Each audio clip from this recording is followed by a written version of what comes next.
Okay, did you know that wine recovered underwater from ancient shipwrecks has been found to taste remarkable, which I find pretty amazing. Yeah, it is kind of amazing.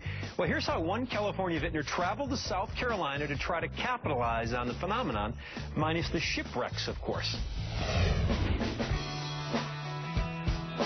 Curious but hopeful winemakers of Mira Winery have turned to the ocean, wondering if it can help them create better wine.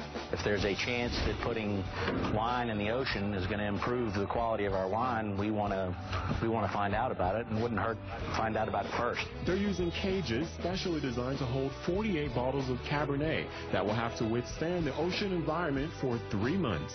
We'll take it out just to see if our cages have held up the way they were supposed to work, whether the wine is still there, check our temperature. The wine will be tested in a lab, but the deciding factor will come down to a taste test from the experts. Gustavo Gonzalez is a winemaker. The most important thing is the taste. And says a good Cabernet has a lot of fruit flavor and tannin, the tingly, sometimes dry sensation given after drinking it.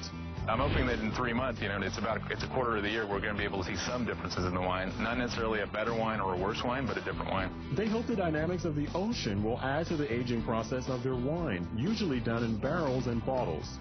Underwater, obviously, you have a motion that you don't get in a typical storage facility in a warehouse. The California winery has southern roots, and winemakers there picked Charleston because they say it's a leading place in the food and beverage industry.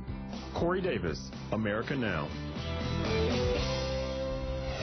That is really cool. Yeah, it's pretty amazing. The experiment concluded it worked. It turns out wine really does get better with a little motion from the ocean, as they like to say. If you want to see what the bottles look like when they pulled them out of the harbor, just go to our Facebook page. We've got the photos right there. And we also have the tasting notes. We'll see you there.